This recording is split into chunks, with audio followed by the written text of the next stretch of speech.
how to balance between structuring capital, how to balance between profits, hiring right resources. I had two choices: be on a cushy job or do something significant for Indian businesses.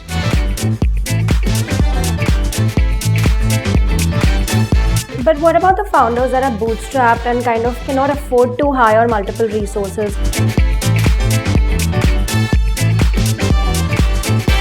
A person who can plan well, can he execute well or not? I have those guys, the junior guys, the mid-level guys who can execute well. The ignorance can be bliss in other things. The ignorance in business and compliance is... Hi, welcome back to Foundrr Pod. Today we have with us Mr. Pratik Vaidya. Mr. Pratik, could you please introduce yourself for the audience? Hi, I'm Pratik Vaidya, Managing Director, Chief Vision Officer of Karma Management Global Consulting Solution Private Limited. Been existing since 21 years, predominantly into two frameworks of the services which we give. One is into staffing and outsourcing services, and others into payroll and related compliances. So how did you get into it? What was your journey like? You are also the founder, right? It's been a paradigm shift. So I started my journey basically working in organizations like Procter & Gamble, Microland Limited. My education was into commerce and law, but I was always inclined towards technology, but I was never a formal business, bachelor of electronics or bachelor of engineering in communications or telecommunication. I never did that. But I was always inclined in electronics and computers. So I did some courses while I was doing the graduation way back in 97, 98. I did courses like NIT, MCSE, CCNA, all the certifications of networking and software and technology. And that's how I got more inclined to that. So, and I was working with companies like Arthur Andersen was my first job, and then Procter & Gamble, Standard Chartered. I had a paradigm shift, more like a calling, where my father's business, which was more of traditionally managed business of payroll and payroll compliance. So PFESA compliance was that, and it was traditionally managed. It was more of a fax-based approach. So you get the data on the fax. I don't know whether you know about what is fax about it, but fax was there in 1997, 98, those times, and the data was put up, just had one computer, and that's what it was all about. I wanted to make a paradigm shift to that, more of like a calling to do something significant in Indian businesses. And when you were working in your previous roles, in the corporate roles, was that also in payroll and HR, or was it? No. So as I told, I had done some technology courses. I was very inclined for technology. So in this company which I worked with, all the multinational companies and corporates, I was more into tech-related aspect, which is more into networking, engineering, more into software developing. And how did you decide to actually take the leap and found your own, management consulting firm? It was like a family calling. I had two choices. Whether you just excel in the technology field and corporate and be on a cushy job, or do something significant for Indian businesses. And I think that was a calling for me, where rather than being more predictable, to do something on ground compliance nuances and pains which companies have, Indian businesses have. I wanted to address that with the aid of technology, and to just work from the corporate, which I was working all this while, to a more of a non-corporate, more of a unstructured way of working. That excited me. And when you were actually taking the leap, was there anything that scared you about the journey, something that made you think, okay, maybe I should stick to my corporate job, not take the risk, not actually get into, payroll or anything different at the moment than what I am My used employers, to? when they heard about me, I'm resigning and I wanted to help my father or help the business, which was really sliding down, they offered me sabbatic leaves, 6 months. They also offered me higher pay grades. But as I told, it was calling, and once I decided, we had to be determined. So I believe there are 3 P's which every organization or every person should understand. If you have passion, you have to have patience, and you should have perseverance, and then you will have profits in the future. So I thought that this should be my passion, because technology always was my passion at first, but this calling came and I said, let me make this as a passion. Passions can change, but you need to ensure that you have perseverance and patience to really nurture another passion. And today, what does majorly your scope of work involve? Meeting people, meeting clients, strategizing into more about what next can be. As I said, technology always an enabler. Gone with the days, like for example, you wanted a certain data to be calculated, you use calculator, like 2 digits, some 10 numbers are there, you will use calculator. If there are some 3 digit or 4 digit, you would use Excel sheet or computer. Same way today, AI is the next thing, where it is aiding you to do a faster job. So Similarly, whatever the services I'm delivering, to strategize more on what to do next, how to be ahead of the curve in the business, where to hunt more capital from. It's a typical MSME, a small and medium enterprise in India, anywhere in world actually. It's always a view that how to balance between structuring capital, how to balance between profits, hiring right resources, train them, give them the right motivation, and actually drive ahead. So that's what I've been doing, in fact, mentoring and this arranging capital. So coming to actually hiring at the right time, what do you think founders should follow when they decide to start hiring? When they're early into development of their firm, when should they start hiring? When should they start hiring for executive roles? What is your take on that? Any founder, when he starts, first you need to have a blueprint ready. Mm-hmm. All your blueprint should be ready, right from, there are two big type pivots. One is order to cash. How will you do marketing? That's order. How will you get the orders? To do whole process angle, step by step. Everything should be a blueprint first, and then you put up all the fill in the blanks. Okay, fine. This many people will be needed for this aspect. This many people, and then there is order to cash, which is right from generating order to the whole process to getting the cash finally. That's called O2C. And to fulfill the O2C, another aspect which founder has to see is P2P, that is procure. So procuring raw materials, if it is in the manufacturing sector, procuring raw materials of the services, they're procuring, services from vendors and everything. So procure to pay. So order to cash generated, and then procure to pay. That whole cycle, they need to really have a blueprint ready. Have put people on that job. Do simulations that if at all I have to do an X turnover of say 100 crores or 10 crores or 1 crore, for example, I may need this many. What if happens? And I always keep a buffer of 10 to 15% pilferage happens, or issues happens. They all, I would say, pilferage items. And that's how any founder should be driving this. So hiring becomes important at every juncture, right from top management to bottom. All blueprint has to be done. So usually when people say founders should be able to do everything on their own, you believe that they should be, but they should eventually start hiring at the right time to take control of certain domains? First, the founder, if at all, as I told you, first comes your passion. Mm-hmm. Passion, patience, right hire is very, very important. That means you cannot just jump up and just hire anyone just because you have quick orders and you need to really do that. And be persistent in whatever you're doing. So the right hiring, first of all, you need to ensure that the right team is there. If at all there are certain things which you can do yourself, for example, if it's a tech company, you are a software developer yourself, a lot of things can be done, but you'll not be able to sell a market, to then hire the market. You need to say the same principle as I told you earlier, order to cash. You need to fill in every line, right from marketing to lead generation to sales to the operations to the finance, billing, and then collection. So order to cash. Every juncture, every midpoint, which person has to be hired, that has to be decided. If he can perform everything order to cash, no problem. But then wherever he thinks that no, his thing will, it's better that I focus more on orders to get orders, and rest of the things could be managed by person, then he should start hiring. So once they identify a gap and begin the hiring process for people at each junction, what should they exactly look for in that person? Is it just the fact that they can cater to that role, or should they also factor in the fact that they need to perform multiple things within that vertical? What is your kind of suggestion checklist you give for them? There's always a two thought processes here. One person can do multitasking. Mm-hmm. Okay, but even if a person say multitasking, no one is like a god.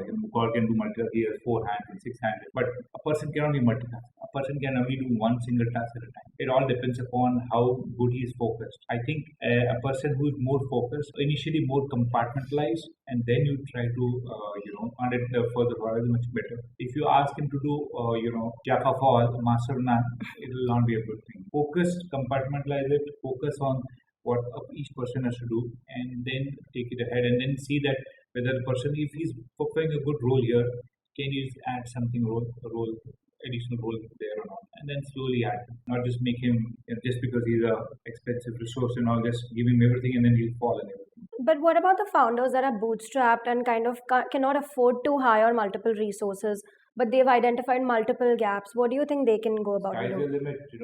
I would want to drive a Ferrari. I would want to drive But first we need to learn driving, right?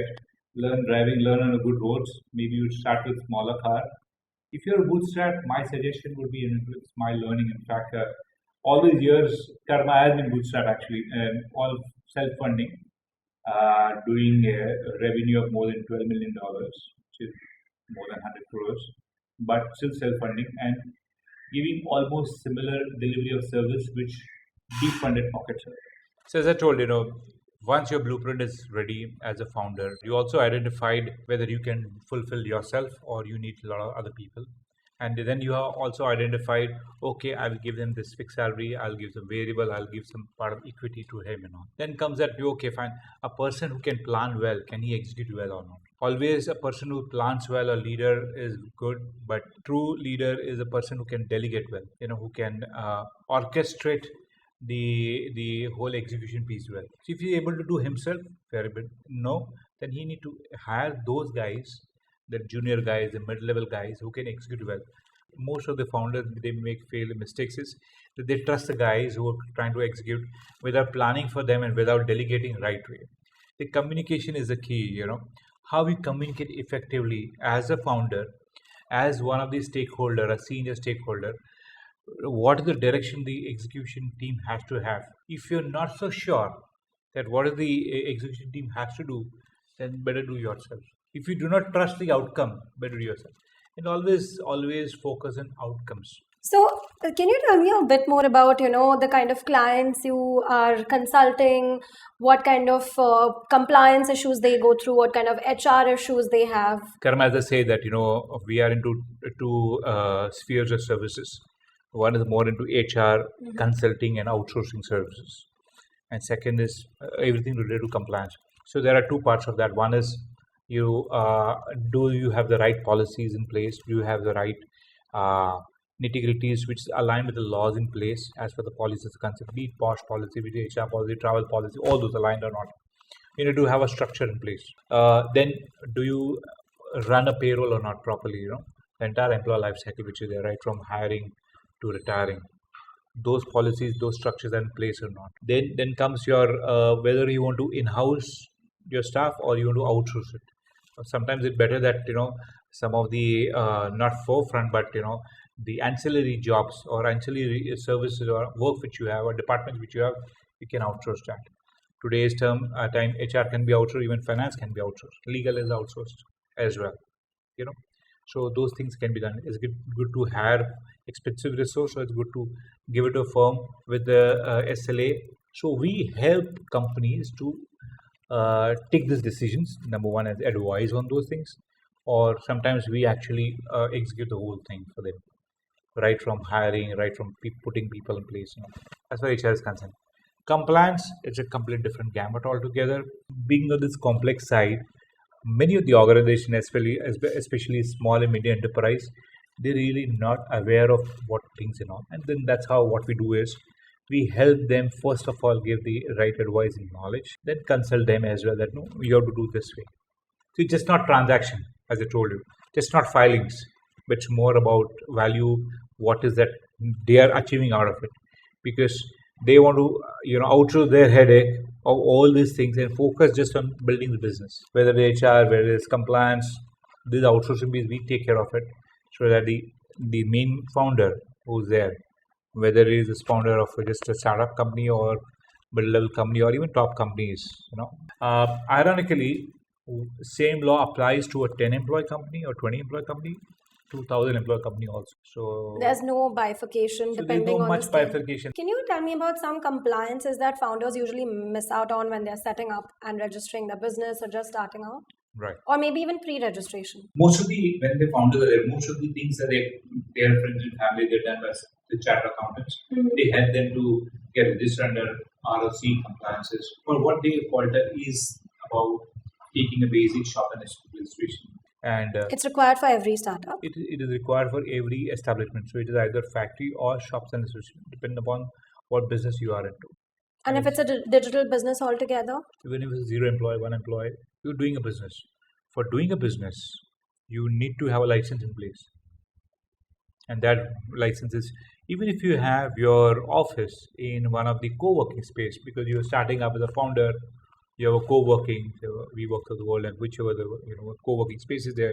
And how do you usually go about this? So generally, this license you're supposed to actually procure within 30 days of you starting any unit or starting any business. That's how. So it's a very unorganized market today. I will just call a CA, or a founder will just call a CA, and okay, fine, I'm into this business. This is my articles, and this is my memorandum, and this is what I'm intending to do. And this is a basic license. Now, if you're into construction, you may have to have more licenses. If you're into starting hotel or restaurant, you may have to take much more licenses and liquor license, all that. So, but starting base first license is a shop license, trade license. Right knowledge is important, and this is the game-changing thing which Dharma is intending to do. Ignorance can be bliss in other things, but ignorance in business and compliance is crime. That's a very good thing. You need to advise.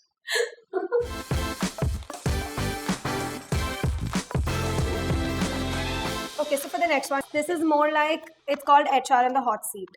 I will present very realistic HR crisis or decision situations that a founder or any kind of HR would go through themselves. A leader in an HR Please bring it on.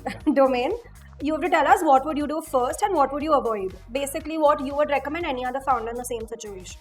Okay. Your highest revenue sales head is brilliant, amazing, perfect. But he creates a very hostile environment, mocks juniors, and threatens to quit if he's disciplined.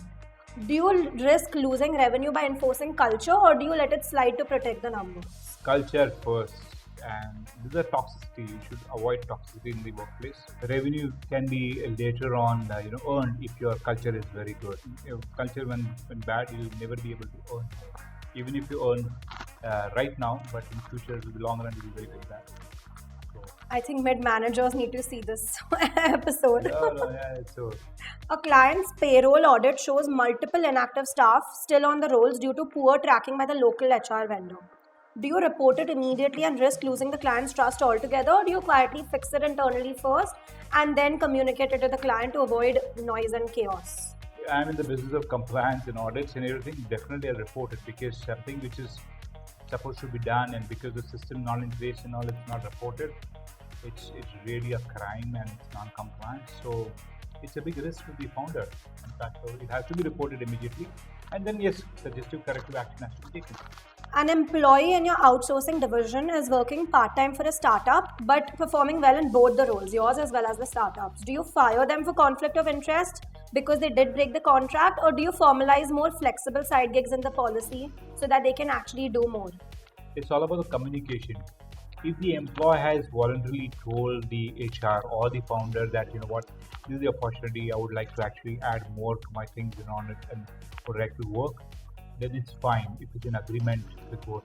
But if he's doing it behind the back, it's like more of like moonlighting and everything.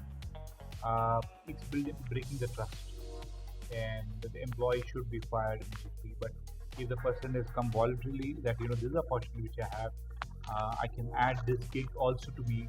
Can I do something with this and all? So then that's actually welcomed, and it should not be shunned away. So this is more circumstantial, depending on how it is. Okay, so thank you so much. That about concludes our game round. All right, thank you. Perfect. Thank you everybody for watching. Thank you very much.